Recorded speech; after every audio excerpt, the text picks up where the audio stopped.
Selamat siang Dewan Penilai. Perkenalkan, saya Francis Xaverius Widiantoro, PhD. Saya seorang dosen keperawatan komunitas di Universitas Santo Borromeus, program studi sarjana keperawatan. Pada siang hari ini saya ingin menyampaikan rencana pembelajaran semester untuk keperawatan komunitas. Adapun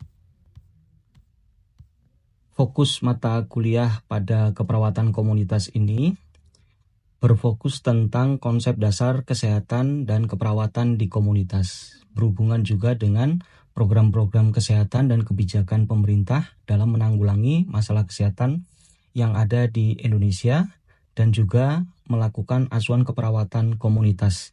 Selain itu juga membahas tentang isu-isu yang ada kaitannya dengan keperawatan di komunitas.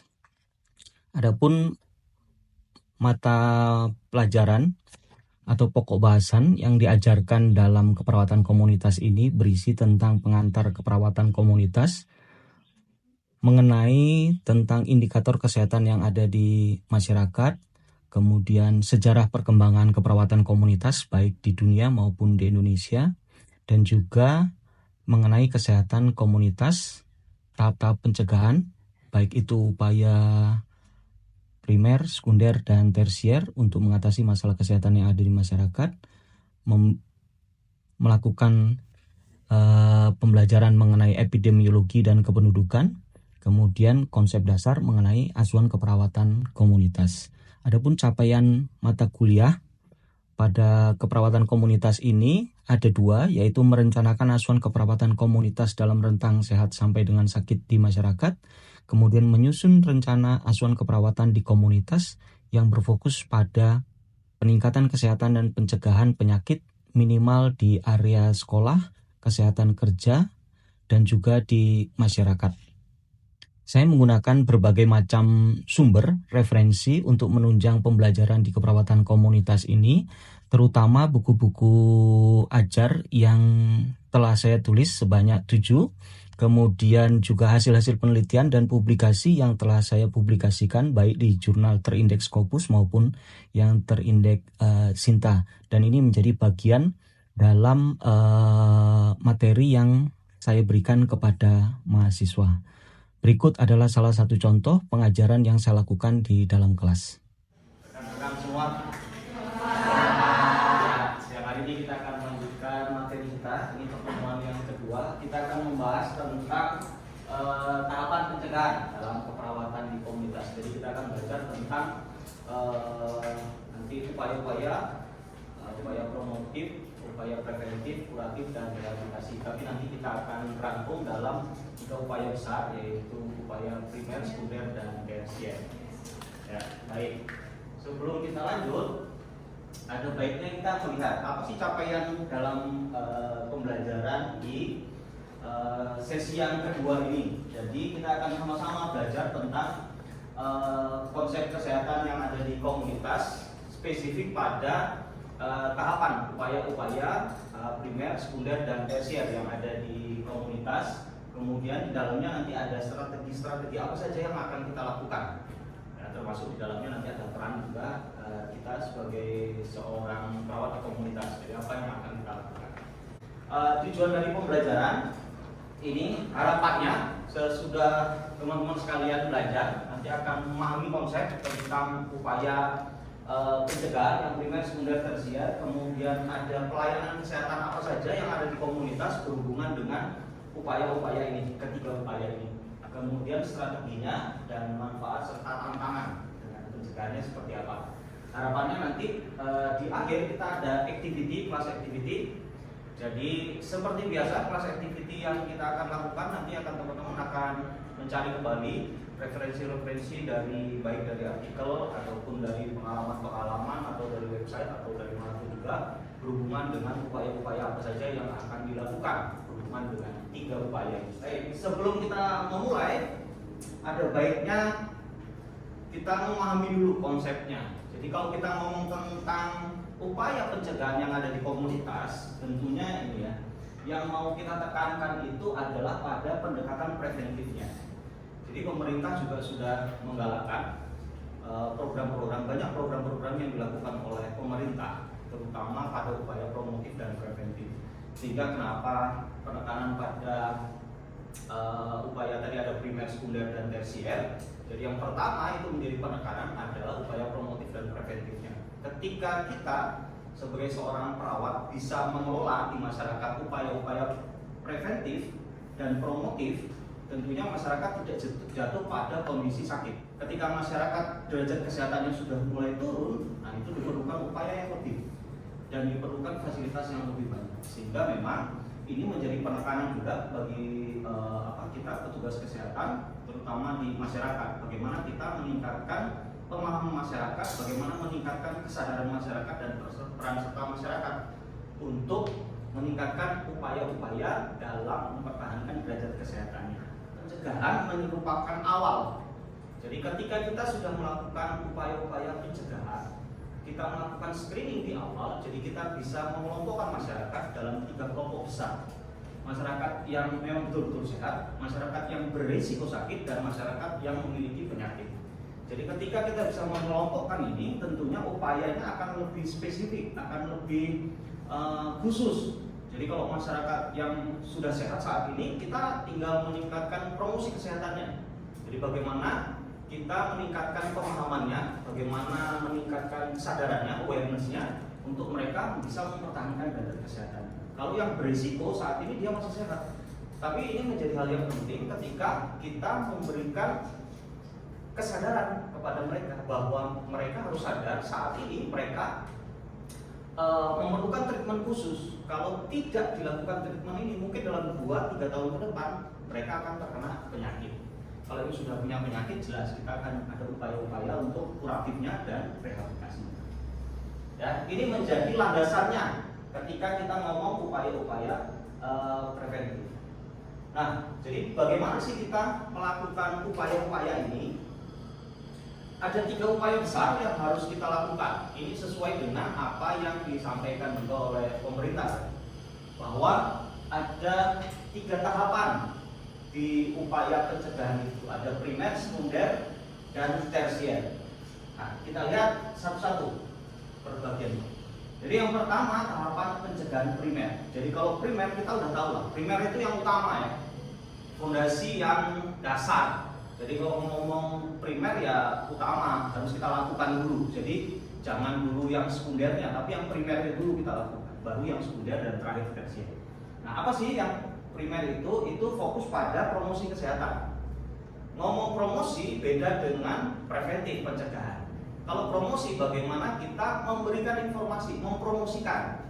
Kan sama ya, kalau kita nanti misalnya teman-teman mau usaha gitu ya, mempromosikan usahanya. Nah, ini sama. Kita mau meningkatkan derajat kesehatan masyarakat. Upayanya apa? Kita promosikan. Kita propagandakan supaya masyarakat semakin sadar dan ngerti dia bahwa oh ini penting nih. Jadi ini yang menjadi fokusnya adalah promosi kesehatan, selain juga pencegahan penyakit. Jadi kita promosikan bagaimana mereka hidup sehat. Contohnya aktivitas fisik, gitu ya. Jadi kalau orang standarnya udah jelas ya, orang itu harus melakukan aktivitas fisik. Kalau menurut WHO itu 150 menit dengan intensitas yang sedang. Kalau yang berat itu 75 menit. Nah, dengan ini dia bisa menjaga maintenance derajat kesehatannya. Contohnya itu. Kemudian tidur minimal 7 jam ya. Standarnya 7 jam. Kalau kurang gimana ya? Kurang tentunya akan berpengaruh dalam tubuh kita. Ternyata beberapa penelitian menyampaikan kalau orang tidur 7 jam itu bisa membakar lemak yang ada di tubuh kita. Lemak yang ada di pembuluh darah. Sehingga pembuluh darah kita akan menjadi lebih bersih. Tapi kalau lemak yang di luar pembuluh darah, yang di perut misalnya gitu, nggak bisa kita bakar dengan tidur. Jadi jangan berharap kalau tidurnya banyak terus langsung bisa kurus, ya enggak. Kalau tidurnya banyak ya makin nambah numpuk gitu. Karena lemak itu adalah cadangan energi yang harus dibakar. Dibakarnya gimana? Dengan aktivitas fisik. Dengan aktivitas fisik setiap hari kita sisihkan waktu sejak 30 menit setiap hari. 5 hari dalam seminggu kita bisa membakar lemak itu dan membakar timbunan-timbunan lemak yang ada di tubuh kita. Ya. Nah, ini menjadi hal yang penting. Apa sih upaya yang dilakukan? Yang pertama, edukasi tentunya kepada masyarakat, memberikan pendidikan kesehatan. Contohnya, kita sering melakukan nih ke masyarakat, kita melakukan pendidikan kesehatan. Ada pelatihan-pelatihan kepada kader. Kenapa kita melakukan penelitian pada kader? Pelatihan pada kader. Karena pelatihan kader itu sangat penting. Ketika ibu-ibu kader memiliki pengetahuan yang baik tentang kesehatan, tentunya ibu-ibu kader ini bisa memberikan pendidikan kesehatan atau penyuluhan kepada masyarakatnya.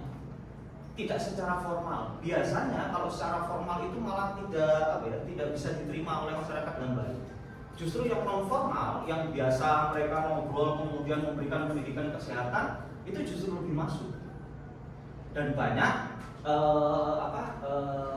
yang sudah kita lakukan di masyarakat, gitu ya. Kita melakukan bukan hanya penyuluhan kepada masyarakat, tetapi kepada ibu-ibu kader itu, meningkatkan pemahaman tentang derajat kesehatan. Apalagi saat ini sudah semakin maju, informasi semakin maju, tentunya ibu-ibu kader juga, setiap ibu kader sudah punya itu namanya HP, gitu ya.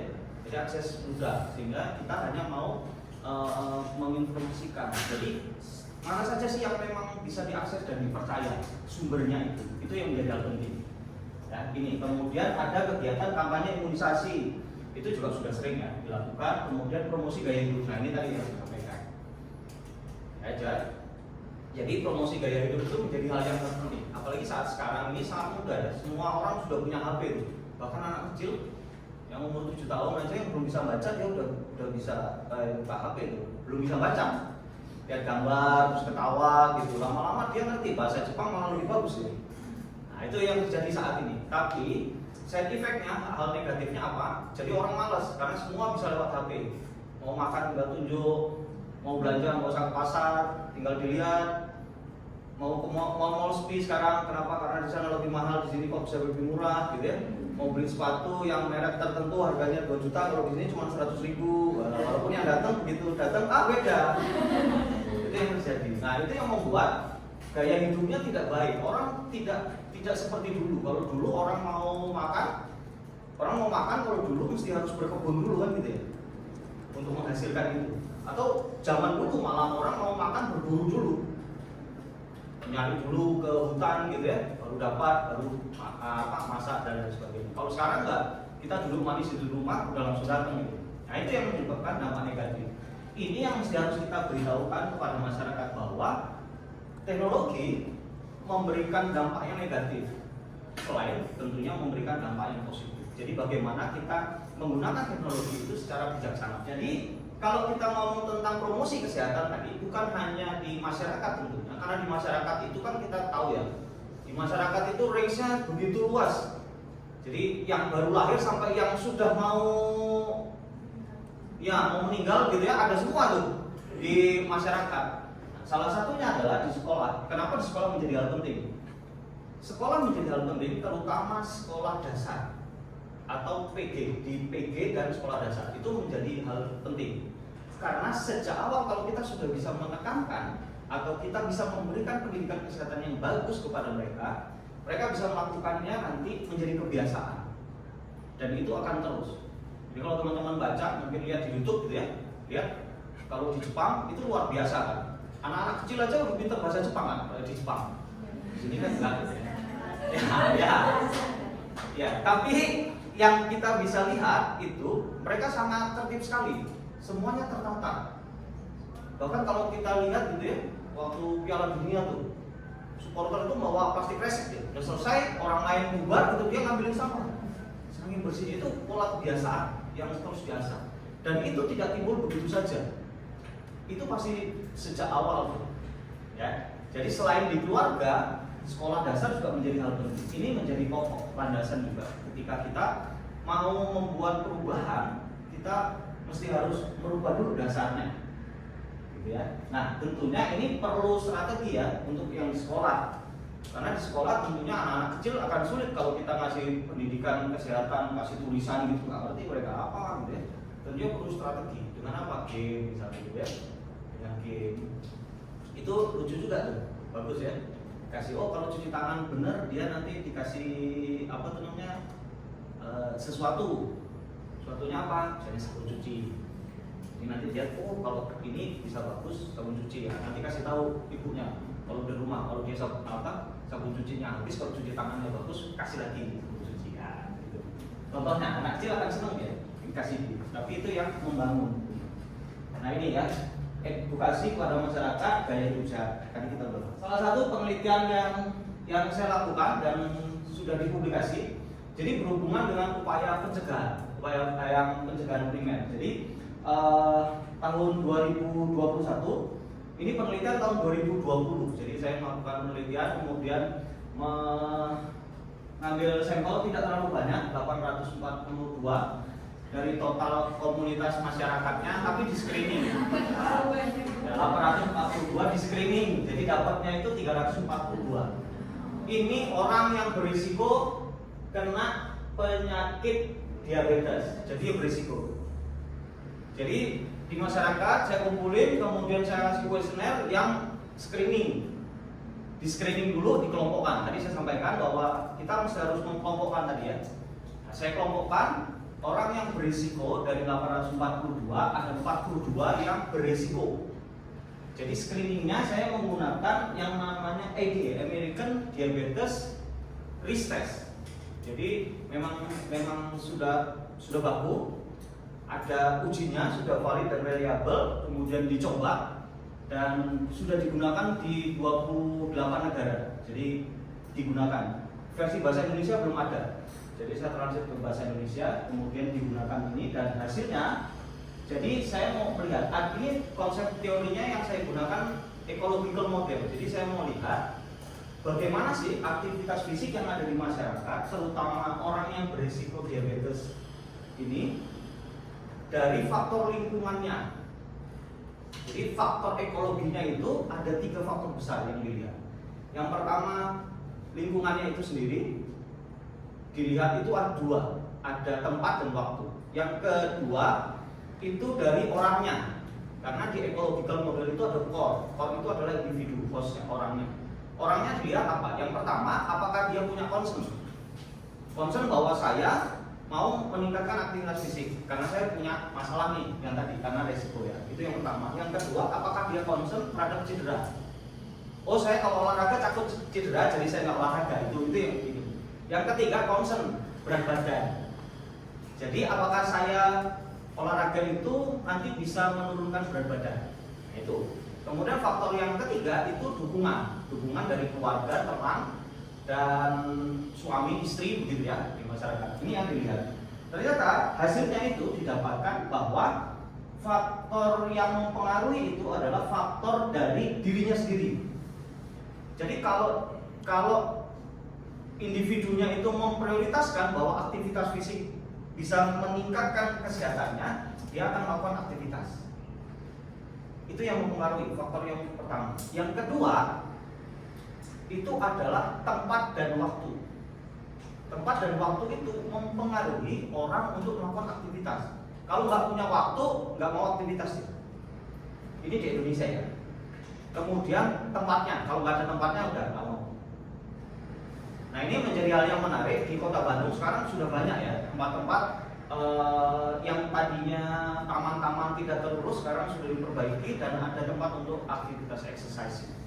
Ya itu sangat menarik. Nah ini berhubungan dengan tempat. Yang hal yang menarik di sini adalah dukungan keluarga, dukungan teman itu ternyata tidak signifikan berhubungan untuk meningkatkan aktivitas fisiknya. Bahkan nilainya itu paling rendah dibandingkan faktor yang lainnya. Ini hal yang menarik. Kenapa? Karena kalau saya baca di artikel-artikel yang sebelumnya, penelitian-penelitian sebelumnya menyatakan bahwa dukungan keluarga itu sangat signifikan untuk meningkatkan aktivitas fisik. Nah, ini kan menjadi pertanyaan menarik. Kenapa kok tidak signifikan? Begitu saya lihat datanya, kemudian saya menggunakan penelitian yang lain, saya coba dengan mix method. Jadi yang dukungan keluarga itu saya konfirmasi pakai kualitatif. Hasilnya ternyata dukungan keluarga kenapa nilainya paling rendah? Karena masyarakat di desa kalau ngajak mereka olahraga itu memang jarang. Seringnya ngajak apa? Ayo ke ladang kita nyangkul, ayo kita ini. Nah itu bayangan mereka itu adalah bukan support, bahwa itu ya kebiasaan saja. Padahal kalau menurut konsep itu adalah support, peer group. Jadi ngajak tetangganya, yuk kita ke sawah ayo. Di sawah ngapain kan? Nggak di sawah cuma diem aja makan kan enggak ya, nyangkul dan sebagainya. Nah itu ternyata tidak menjadi bagian dari saudara-saudara kita yang di desa itu, bahwa itu menjadi dukungan, ya itu biasa saja, sering dilakukan seperti itu, sehingga itu menjadi temuan yang sangat menarik. Nah ini tendensinya apa? Implikasinya ketika kita nanti memberikan pendidikan kesehatan di masyarakat, ini menjadi hal penting, bahwa dukungan itu bukan menjadi hal yang sangat istimewa gitu, karena sudah terbiasa dengan mereka untuk itu. Jadi yang harus kita ingatkan apa? Motivasinya, supaya mereka tetap mau aktivitas sama tadi, tempat sama waktu. Oh setiap hari saya ke sawah, ya nggak usah setiap hari. Kalau setiap hari ke sawah, tapi ada waktu-waktu tertentu yang memang harus di-spend. Nah, kita masuk yang kedua, ini berhubungan dengan pencegahan sekunder. Jadi kalau yang tadi primer, sekarang sekunder. Sekunder titik beratnya pada deteksi dini, screening. Saat ini pemerintah udah banyak juga ada alat-alat screening yang ada di puskesmas. Bisa kita gunakan itu sebenarnya untuk mendeteksi ya ini dan penanganan penyakit ini. Jadi ketika kita sudah bisa mendeteksi itu, segera kita bisa melakukan tindakan yang sesuai. Nah ini juga menjadi tantangan juga untuk kita. Apalagi nanti teman-teman begitu lulus, nanti gitu ya, di masyarakat ada yang menjadi perawat nih di komunitas. Apa yang harus dikerjakan nih? Salah satunya screening. Kalau lansia nanti di screening, apa aja yang harus di screening? Kan udah belajar ya, ada Bartle Index, ini tuh CATS Index kan gitu ya. Tuh, belum lagi nanti ngomong kecemasan, depresi, kan ada tuh banyak kalau yang ini kan. Nah itu menjadi hal yang menarik untuk kita kembangkan nanti di masyarakat. Belum lagi kita ngomong penyakit-penyakit kronis yang bisa kita ya, tujuannya ini mengidentifikasi masalah sejak dini. Ketika kita bisa mengidentifikasi itu, tentunya akan bisa melakukan tindakan lebih lanjut dan lebih cepat. Ya, ini dua hal yang menarik yang perlu kita kembangkan di masyarakat. Jadi strateginya tadi pemeriksaan rutin dengan screening, kampanye deteksi dini. Nah, hal yang menarik selanjutnya adalah banyak orang yang tidak mau di screening. Kenapa? Karena takut dengan hasilnya. Contohnya pap smear. Pap smear itu ada satu penelitian yang saya lakukan juga, tapi belum publikasi di dalam proses penyusunan, menyatakan bahwa hasilnya itu wanita itu takut kalau screening pap smear. Jadi banyak yang nggak mau pap smear karena takut dengan hasilnya. Jadi kalau amit-amit gitu ya, hasilnya positif, wah selesai itu. Udah kayak gelap aja dunia ini. Aduh gimana ya gitu ya.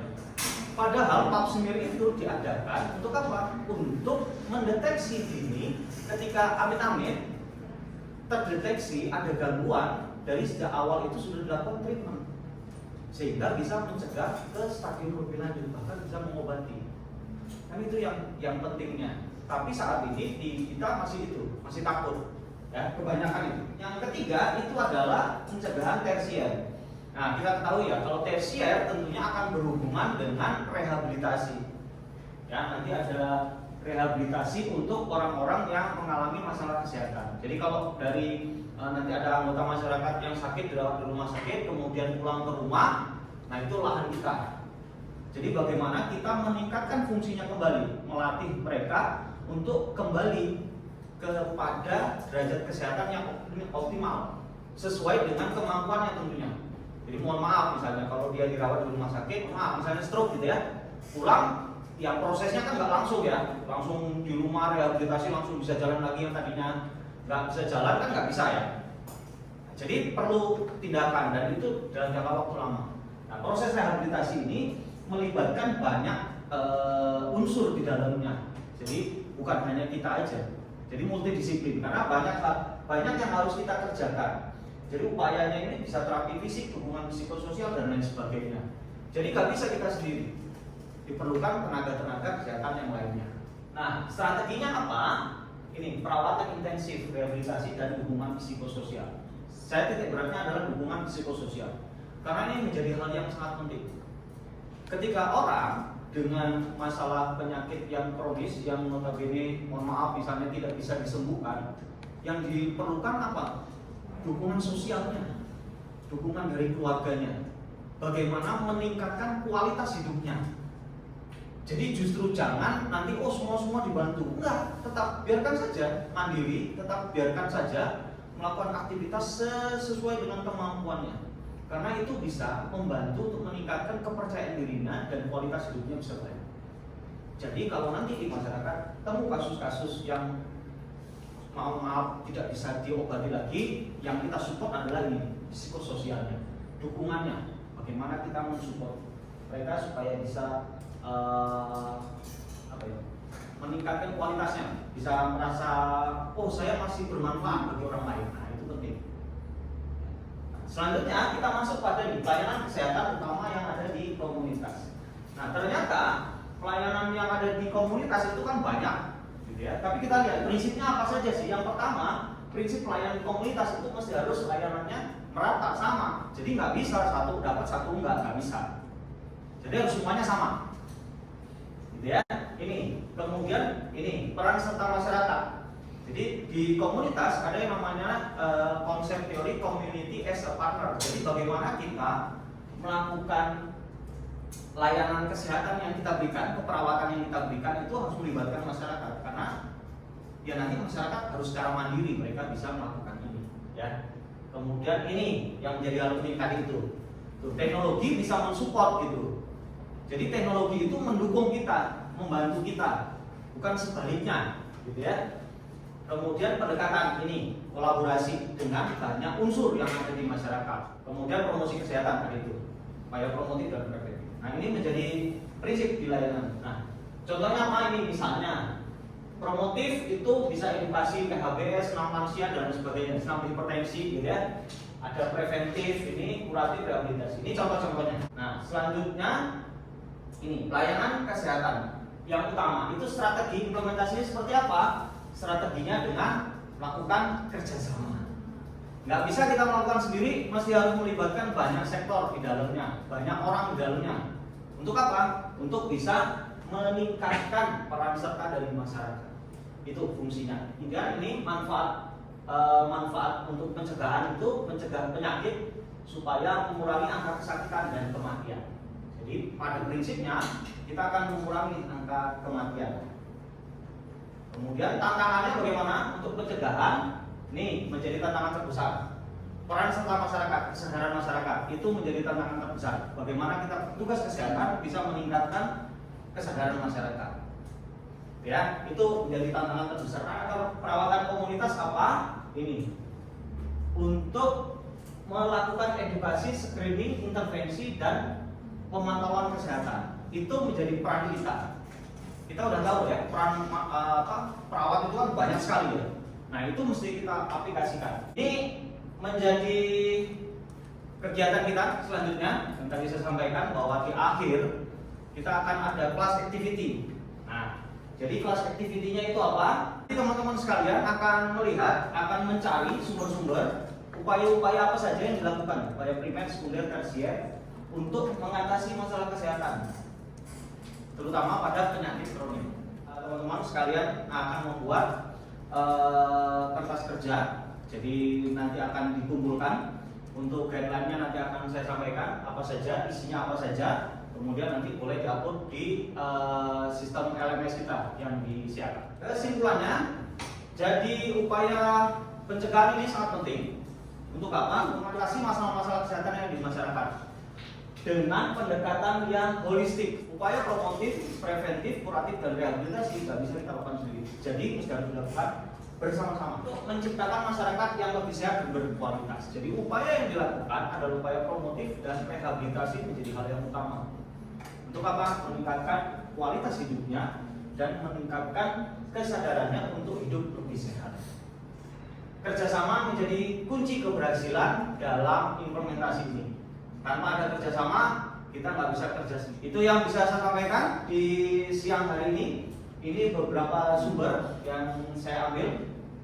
Ada beberapa sumber di sini. Terima kasih atas perhatiannya. Selamat siang semuanya. Kita ketemu di sesi yang ketiga minggu depan. Selamat siang.